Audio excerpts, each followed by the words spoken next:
Vamos começar então essa correção aqui. O primeiro problema ali dessa nossa atividade ali sobre juros, né, é um problema bem simples ali no caso, vou ler o problema para vocês e aí a gente já resolve, tá? Fernando tem um empréstimo de R$ 1.000 com juros de 5% ao mês. Considerando uma taxa de juros simples, que não acontece na vida real, mas, né, a título de problema a gente consegue trabalhar, qual será a dívida no intervalo de 24 meses. Então tem que entender que essa dívida, como ele fez o empréstimo, então ele tem que pagar esse 1.000 e mais os 5% por mês em cima de 24 meses. Então a gente tem que fazer esse cálculo ali do quanto que é o 5% ao mês em 24 meses. Como é que a gente faz Como é que a gente faz esse cálculo aqui? A gente faz bem simples, né? No caso, calculo 24 vezes os 5%. Deixa eu pegar aqui um quadrinho pra gente. Função. Aqui, sem função, pronto. Vamos por lá, a gente tem lá o nosso capital. Opa, caneta escreve. Nosso capital é R$ 1.000. A nossa taxa, normalmente eles usam a taxa com a letra I, tá? Então, a nossa taxa vai ser de 5%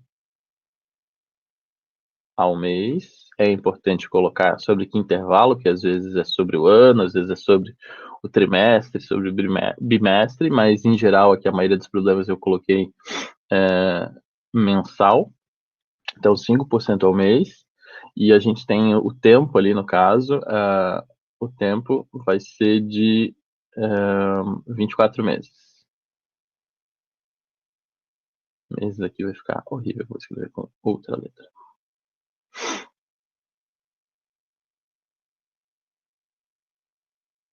24 meses, ok.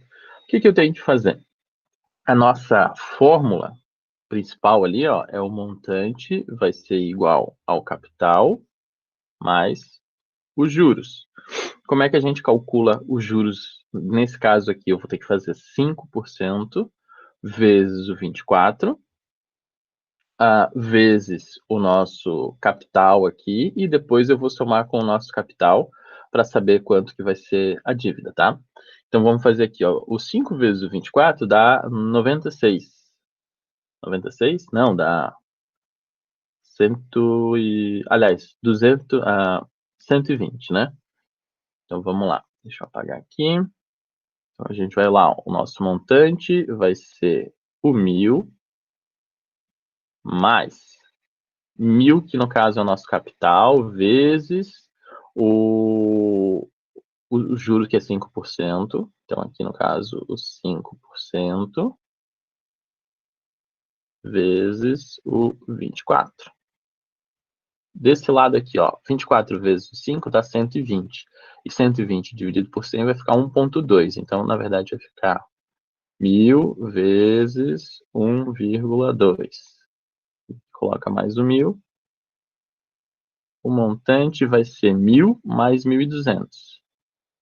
1.000 mais 1.200. Se eu tivesse perguntado qual vai ser os juros só naquele intervalo, seria só o 1.200, mas no caso eu estou perguntando quanto vai ser a dívida total lá, então vai ser, no caso, o 2.200. Eu achei estranho, porque a maioria do pessoal colocou o 1.200, só o 1.200 porque foi só os juros, né? Esquecendo que ele já tinha uma dívida inicial ali de R$ 1.000. Se ele fez um empréstimo, ele tem que pagar o empréstimo. Eu não vou pagar só os juros sobre o empréstimo, né? Se tivesse perguntado qual é só os juros, aí responderia só os juros, tá? Então deu essa diferençazinha aqui na hora de responder, mas a maioria do pessoal ainda estava perto aqui da resposta. Vamos para a próxima. Fernando tem um empréstimo de R$ 1.000 com juros de 5% ao mês. Considerando uma taxa de juros compostas, qual será a dívida no intervalo de 4 meses? Nesse caso aqui, é mais fácil fazer o lance da tabela, tá? Do que fazer aquela formulazinha ali que eu mostrei. Então, vamos fazer a tabela aqui. Vou apagar aqui. A gente tem ali, no caso, o nosso capital, os juros e o montante. Então, vai sempre girar em torno desses dois aqui, né? Então, começa 1.000, 5%. Eu vou colocar aqui 1.000. Colocar uns 5% aqui do lado para lembrar que aqui é 5%. Então, 5% de 1.000 fica 50. Então, no final do primeiro mês, a gente tem 1.050. No próximo mês, eu vou fazer o mesmo cálculo, só que agora eu vou fazer 5% em cima de 1.050. E 5% em cima de 1.050 vai dar... Mil de... 50% de 1.050? Não. 5% de 1.050. Vai ficar... 5% de 1.050? Isso, vai ficar... Vai ter um... Deixa eu ver aqui, de cabeça. Se fosse 10%, seria 105. E aí 105 dividido por 2 vai ficar 52,5. Então aqui fica 52,5. Ok. Aí a gente atualiza isso daqui, né? Vai somar os dois, vai ficar então 1.152,5. Ok. Pega esse próximo aqui, 1.152,5. Deixa eu ver só quem entrou aqui. E atualiza com 5%. Tá. Agora, 5% disso eu vou pegar e deslocar uma casa e depois dividir por 2 ainda. Tá. Vai dar quebradão isso aqui. Vai dar... Vamos fazer na calculadora, que é mais fácil, né? Vamos fazer aqui. Deixa eu abrir uma calculadora aqui. Então, eu vou fazer aqui, ó, 1.000, que é a mesma continha que eu mostrei para vocês no outro dia, vezes 1,0. Vamos ver quanto é que dá. Ok, o primeiro tá certo. Agora eu faço vezes de novo 1,05. O segundo mês está correto? Não, eu errei aqui. O que eu errei aqui? No... Eu fiz 50 mais 50. Ah, esse é sem o 5 aqui, eu exagerei aqui, não. É 0. 0. Tá correto agora? Tá correto agora. Opa. Aí tira esse zerinho daqui também. Esse 5 daqui, coloca o 0. Aí depois faz novamente a próxima interação. Vezes 1,05. Aí a gente fica com esse montante ali. 157,62. Vamos anotar. 157,62. Faço a próxima interação aqui de novo, que são 4 meses, vezes 1,05. E fica esse dali. Vamos lá, deixa eu anotar então. 1,215,50. Vamos ver se tem essa resposta ali. Exatamente, tem essa resposta ali, a maioria do pessoal acertou. Não adianta, juros compostos é um negócio que não dá para fazer sem calculadora, tá? Porque os números vão ficando cada vez mais quebrados, tá vendo? Aparecem dígitos aqui que teoricamente não existe no nosso sistema monetário, tá vendo? Esses dígitos aqui não aparecem, então se fosse para ter de verdade, eu teria que ainda ter arredondado e colocado 51, porque passou da metade aqui do 500 aqui, do 50, aí acaba entrando para 51, mas esses arredondamentos acaba que a gente só faz no final da conta para não acumular erros em cima de erros, tá? Isso é uma coisa que a gente não viu, mas existe, tá? O lance de que se a gente corrige no meio da conta os arredondamentos, vai gerando acúmulos de erros, e isso é bem complicado, tipo, às vezes pode dar uma divergência bem grande de valores se a gente vai corrigindo no meio da conta, fazendo esses arredondamentos, tá? Então, essa aqui está correta. Vamos para a próxima. Sofia ganhou um dinheiro de uma herança das suas tias. O total é de 20 mil. Ela gosta de fazer aplicações em ações de curto prazo e conseguiu uma taxa mensal de 4% ao mês numa ação de alto risco. Considerando essa taxa de juros composta, qual vai ser o dinheiro de Sofia num prazo de 3 meses. Então, eu vou fazer a interação de novo com juro composto a 4% em cima desse 20 mil. Vou fazer o mesmo esquema ali da tabela. Deixa eu passar esse cara para cá para não ficar me incomodando. Ó, vou fazer a tabela aqui de novo. Limpar essa. Então, aqui ó, a gente tem o capital, os juros, o montante. Então, nosso capital é 20 mil. A taxa aqui do lado é 4% ao mês. A gente vai fazer uma interação de 3 meses. Então, vão ser 3 multiplicações seguidas aqui. Vamos usar a calculadora. 20 mil vezes 1,04. Por que é 1,04? O 4% está aqui no final. E eu estou multiplicando esse 1 aqui, em vez de 0,4, porque eu já estou somando o meu capital nisso aqui. Se eu multiplicar qualquer número por 1, vai dar o próprio número. Só que como eu estou multiplicando por 1,4, então eu estou aplicando esse 4% aqui em cima do meu capital ali para conseguir chegar no montante. Beleza, na primeira interação, então no primeiro mês a gente vai ter 20.800, então vamos anotar aqui, 20.800. Vou fazer a próxima interação, no caso, vezes 1,04 de novo. Então a gente vai para o segundo mês ganhando 4% ao mês. Então fica 2.163.2.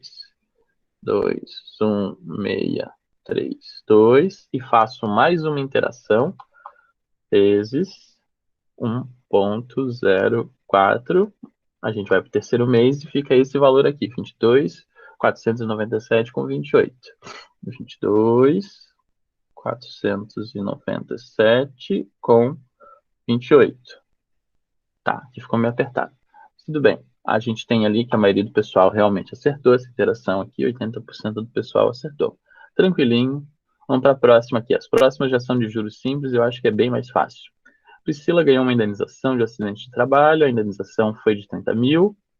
Ela pretende fazer aplicações em juros de longo prazo e conseguir uma taxa mensal de 2% ao mês numa ação de baixo risco. Considerando uma taxa de juros simples, qual vai ser o valor acumulado em 15 meses? Então, aqui a gente imagina o seguinte, ó, tem um cálculo aqui que é fácil de fazer, né? Porque ó, 2% em 15 meses significa que no final desse período todo de 15 meses, ela vai ter acumulado uma taxa de 30% em cima disso aqui. Então, a gente só vai calcular 30% desse 30 mil, e 30% desse 30 mil aqui vai ser 9 mil. Então, é o 30 mil mais 9 mil, dá 39 mil, dá até para fazer de cabeça essa conta, usando só coisinhas básicas ali de proporcionalidade, tá? Então, realmente, essa daqui está correta.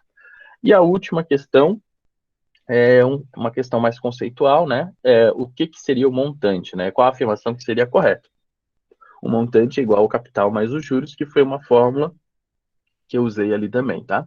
Ficou alguma dúvida dessa parte aqui da matéria? Eu sei que isso é a única novidade que vocês viram nesse capítulo, porque todo o resto, de certo modo, já aparecia um pouquinho aqui, um pouquinho ali nas outras matérias, de matemática, no caso, e não era uma novidade, assim. Isso daqui é a primeira vez que vocês veem sobre capital, montante, juros. Ficou alguma dúvida?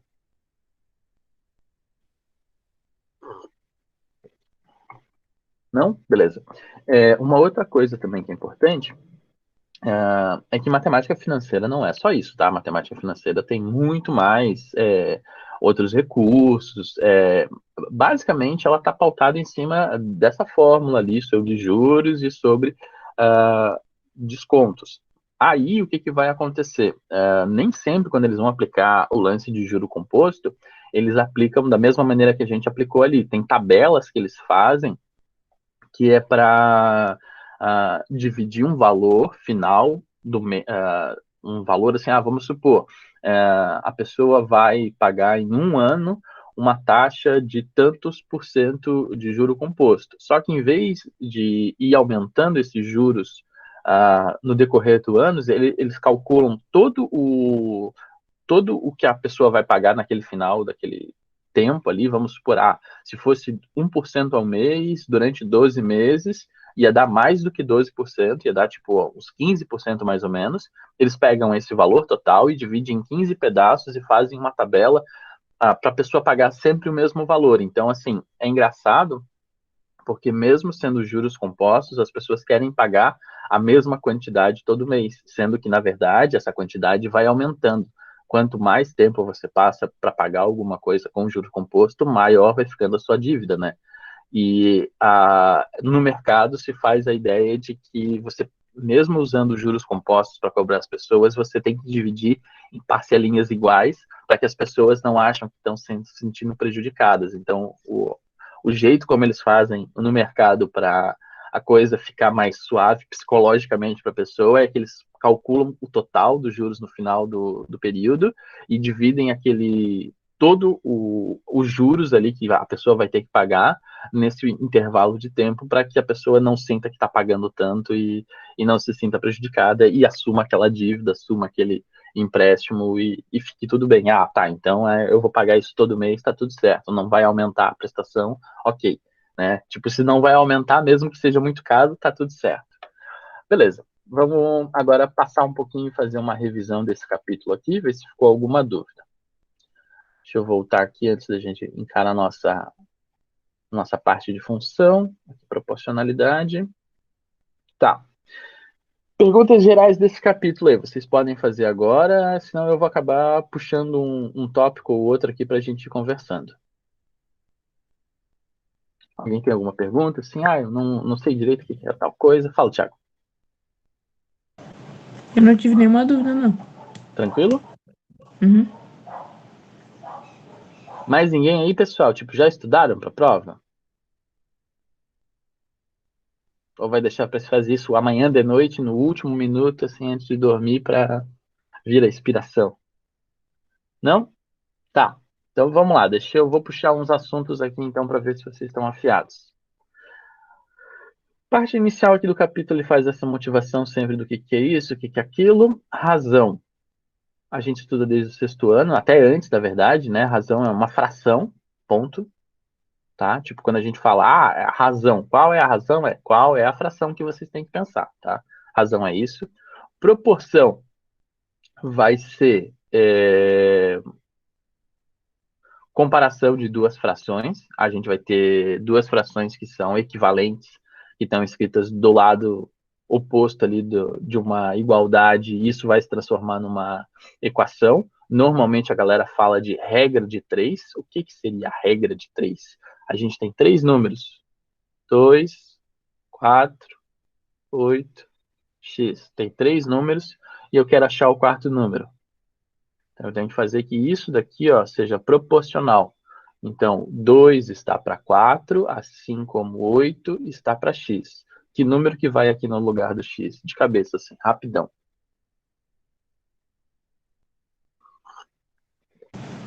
16. 16, né? Porque é só pensar o seguinte: 2 para 8 multiplicou por 4. 4 para chegar do x também tem que multiplicar por 4.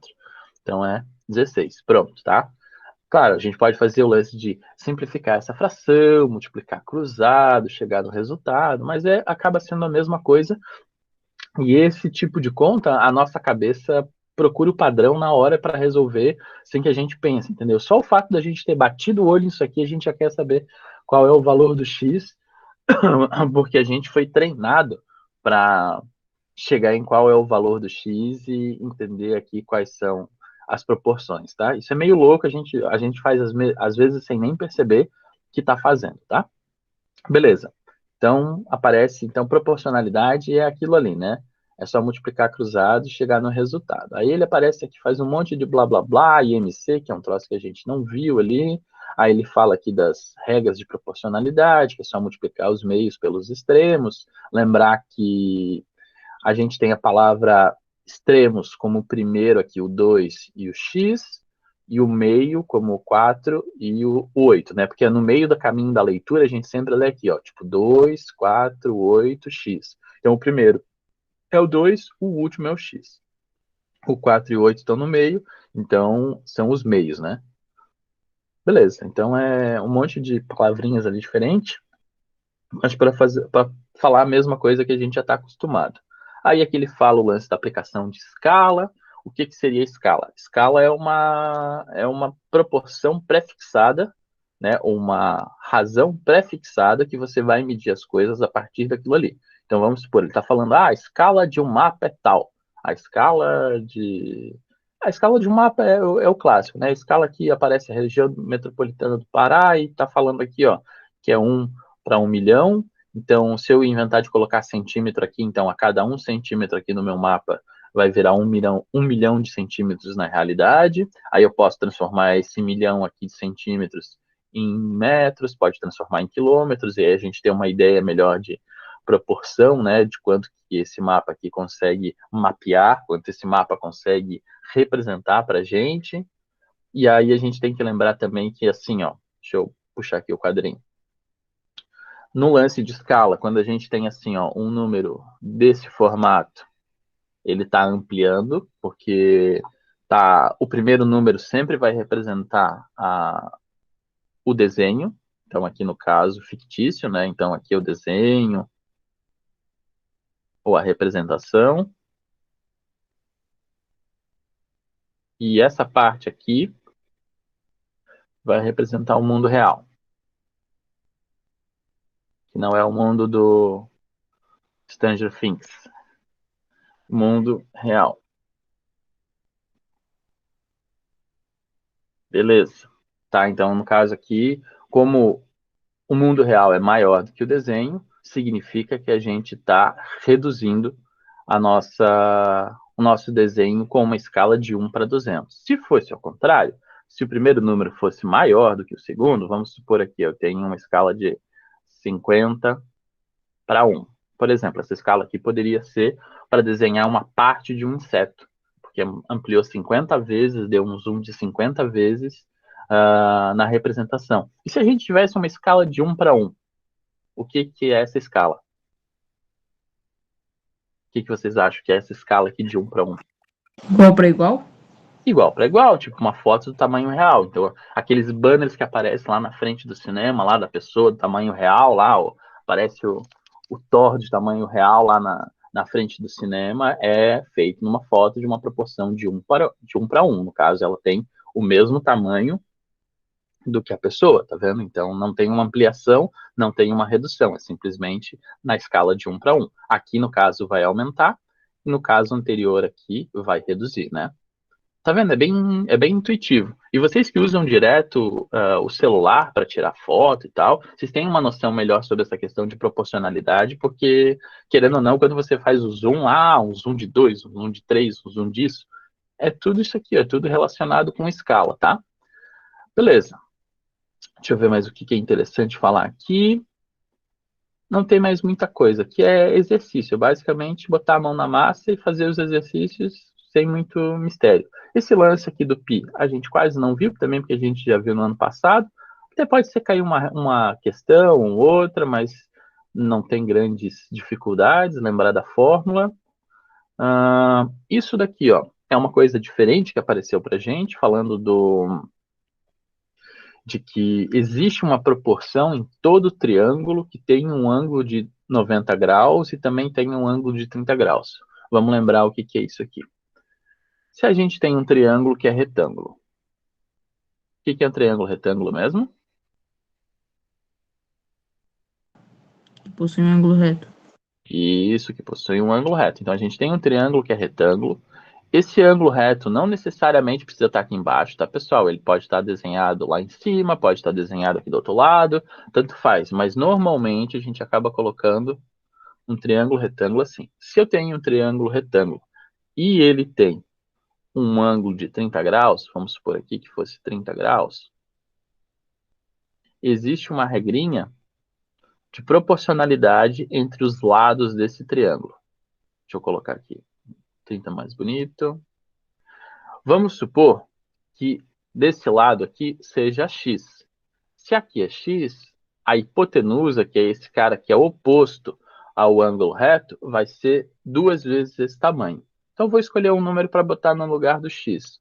Vamos supor que o meu x é 7. Se o x é 7, lá em cima é óbvio que vai ser 14. Se eu inventar de colocar outro número, vamos supor, o meu x vai ser igual a 5. Lá do outro lado, é óbvio que vai ser 10, né? Porque 2 vezes 5 é 10. Pronto.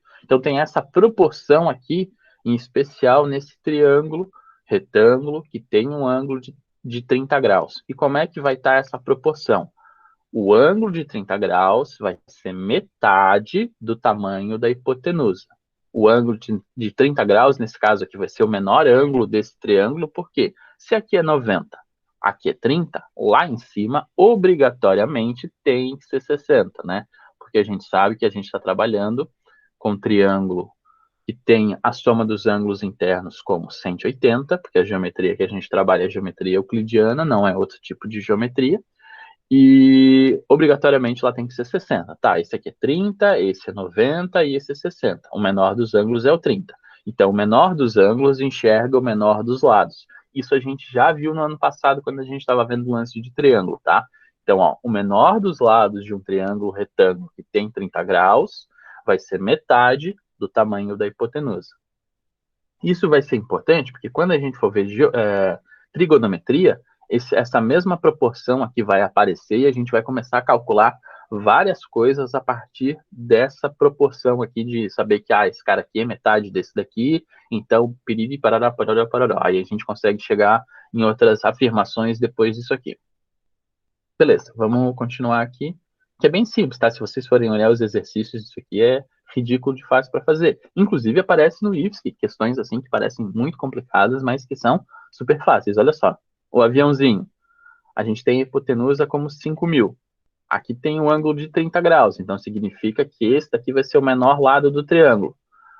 Se aqui é o triângulo retângulo e a hipotenusa tem 5.000, aqui só pode ser 2.500 porque é metade dos 5.000. Fácil. Aqui do outro lado, aqui, ó, a mesma coisa. Só que aqui aparece o 60. Tá, aqui é o 60, lá em cima vai ser 30. Então, se lá em cima vai ser 30, o ângulo oposto a ele, o 50, tá aqui. Então, se aqui é 50, obrigatoriamente daqui até aqui embaixo vai ser 100 metros. Pronto, tá vendo? É bem fácil. Aqui mais um monte de blá blá blá, mas é só um exercício para fazer um Pitágoras aqui, que a gente já resolveu esse exercício em outro momento. É só vocês voltarem e dar uma olhada na correção das atividades. Aqui ele fala de proporcionalidade, de novo, aqui relacionado aos tamanhos dos lados, e aí razão, e mais um monte de blá blá blá, mas é a mesma coisa que a gente está vendo. Aí aqui continua a mesma coisa. Aqui essa parte a gente não viu, razão e proporção, na razão áurea. Deixa eu ver mais o que é interessante aqui. Esses exercícios aqui a gente não resolveu. O feixe de retas paralelas, que é o nosso teorema de Tales também, né? Aí a gente, dado um feixe de retas paralelas, existe uma reta transversal que corta ela, e o ângulo que corta um feixe de retas paralelas vai se manter em todas as retas paralelas, né? Isso aqui a gente também já viu no ano passado, quando a gente tinha o lance dos ângulos internos aqui. Esse ângulo vai ser igual a esse, o maior vai ser igual ao maior daqui de cima, o maior daqui de cima vai ser igual ao maior daqui de cima também. Isso aqui é uma coisa bem de geometria que a gente já tinha visto, ó, que é exatamente essa figura aqui, ó, tá? Que acaba não sendo muito importante agora para o teorema de Tales, porque o teorema de Tales ele vai se preocupar mais, deixa eu descer mais um pouquinho aqui, mais um blá blá blá aqui, ele vai se preocupar de verdade com os tamanhos dos segmentos. Tá vendo, ó? Que esse segmento aqui, ó, o AB vai ser proporcional ao outro aqui do lado, que vai ser proporcional a esse. Então, o grande tchan do teorema de Tales é o seguinte, que aqui, ó, essas medidas são proporcionais. Se aqui tá para esse, o tamanho desse aqui vai ser proporcional a esse daqui. Então, se aqui é x e aqui ficou 3x, se aqui for y, aqui tem que ser 3y, porque é 3 vezes maior, né? Está no mesmo feixe de retas paralelas. E aí, quando a gente troca isso por números, fica muito fácil de resolver. Ele dá uma enrolada violenta, faz um monte de vai, explicações ali que não são necessárias, e aí a gente pega o exercício prático aqui e vai resolver, e é bem mais fácil do que está aparecendo ali. Quer ver, ó? Vamos supor, 7 está para o x, 5 está para o 9. Vamos fazer essa coisa difícil aqui. 7 está para o x, assim como o 5 está para o 9. O que tem que fazer? Multiplicar cruzado e acabou. X igual a 63 sobre 5. Ah, mas ficou uma fração, ficou isso, ficou aquilo. Poxa, a gente tá no 9º ano já, né? Tipo, escrever fração é uma coisa que já ficou fácil. Pronto, acabou. Tá vendo? Tipo, claro, poderia ter dado um valor inteiro? Poderia, seria mais bonitinho, exatamente como o exemplo que eu dei lá inicialmente, quer ver, ó, que eu fiz lá do esse daqui, que é muito mais fácil de resolver, que dá para fazer de cabeça, que é bonitinho, né? Mas tanto faz, não vai fazer diferença se aqui é um número inteiro ou se é uma fração, tá? Todos os exercícios aqui é praticamente a mesma coisa. Se vocês têm dúvidas sobre isso aqui, a gente fez lá aquela atividade que tinha parte de teorema de Tales, eu fiz a correção, expliquei passo a passo aqui como é que era cada um. Nesse caso aqui, ó, envolve um sisteminha, tá? Porque tem mais de uma letra, e tem que considerar essa frase daqui de cima também, colocar num sistema de equação linear e resolver, que a gente também sabe resolver. Esse daqui, ó, praticamente a mesma coisa que ali de cima, 3 dá para 5, aí aqui isso aqui obrigatoriamente tem que ser 10, né? Porque é só daqui para cá dobrou, então daqui para cá também tem que dobrar. Então aqui vai ter que ser 10 na marra, pronto. Aqui a mesma ideia, no caso, daqui para cá aumentou 1,5, então daqui para cá vai aumentar 1,5, então vai ser 9. Acabou. Esses aqui, ó, que é o grande truque. Tem que lembrar que a gente tem que pegar sempre na mesma linha. Então, olha só, é o 8 está para o 24, assim como o 4 está para o x. Eu vou montar esse daqui. Ó, 8 para o 24. 8 está para o 24, assim como o 4 está para o x. Tem uma outra coisa importante também nesse exercício aqui, ó. Quando vocês montarem ele, tem que prestar atenção de pegar. Se eu estou pegando primeiro de cima, eu tenho que pegar primeiro de cima. Não posso pegar 8 está para x, aliás, 8 está para 24, assim como o x está para o 4. Tá vendo? Ó, eu comecei do de cima, o próximo eu tenho que ir para cima também. Então, ó, 8, 24, 4x. Foi o que eu fiz aqui, ó, 8, 24, 4x. Beleza. Quando eu multiplico o cruzado aqui, chega no resultado, vai ficar 4x igual a 96. O x igual a 12. Tá? Só fazer a multiplicação cruzado. Opa, aqui é 8, não é 4. E aí 24 vezes 4 está certo 96 e realmente dá 12. Fechou. E meio que acabou a matéria. Aqui é o teorema de Tales, continua para lá e para cá, fala mais um monte, o clássico exercício da pirâmide, da sombra. Aí aqui mais o lance de proporcionalidade, escala. Aí depois ele fala de juros, que foi o que a gente acabou de explicar, e acabou a matéria. Alguma dúvida? A nossa prova pode ser bem extensa, tá? Em quantidade de exercícios. Mas são muitos exercícios que talvez podem ser parecidos. Então, tipo, vou fazer uns 4 de teorema de Tales, vou fazer mais uns 3 ou 4 de juros ali, porque tem um probleminha que envolve um acréscimo, outro que envolve uma redução, aí um problema de juros simples, um problema mais conceitual ali de repente. Aí pergunta comparação, aí proporção, aí faz ali, monta, talvez alguma coisa cai numa equação do segundo grau ali, quando a gente cai em teorema de Tales. Todo mundo ainda lembra o que é equação do segundo grau, né? Tranquilo, todo mundo sabe fazer lá o Bhaskara. Tá, deixa eu ver mais o que. É isso, gente. Assim, ó, uma outra coisa também que eu já vou adiantando é o seguinte, tá? A gente tem essa nossa prova na quinta-feira. Por favor, façam a prova, apareçam para fazer a prova, tá? Porque se vocês deixarem para fazer essa prova, claro, provavelmente vocês vão ficar em recuperação, porque na dúvida até de fazer uma segunda chamada e tal, e aí vocês vão acabar ficando em recuperação, mesmo que não precisasse ficar por causa de, eu tô sem essa prova, mas até a gente até eu fazer a prova para vocês, devolver para vocês, corrigir, então vocês não vão saber se vão ficar em recuperação até fazer a recuperação, né? Então, façam essa prova de quinta-feira, tá? Venham na aula para fazer a prova. Deixa eu ver mais o que. Provavelmente poucas pessoas vão ficar em recuperação, porque as notas estão mais ou menos bacanas ali, não tem muita dificuldade. Deixa eu ver mais o que.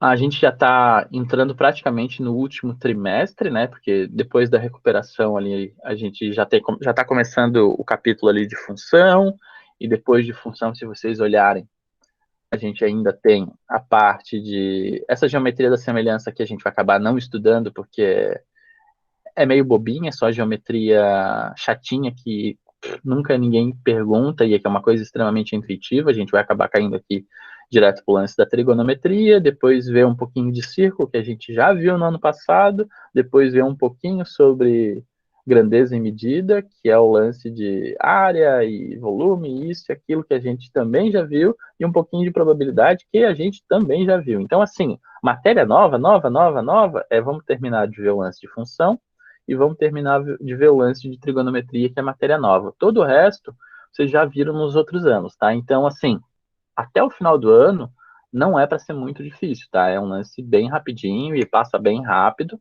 Então, tem capítulos aqui, tipo, esse capítulo 8 aqui é um lance que a gente passa voando, porque é só lembrar o lance de grandeza, de medida de unidade, medida de metro, plano cartesiano, saber a distância entre dois pontos, como é que a gente calcula, vai ser com Pitágoras, com Bhaskara, que a gente vai ver um pedacinho ainda.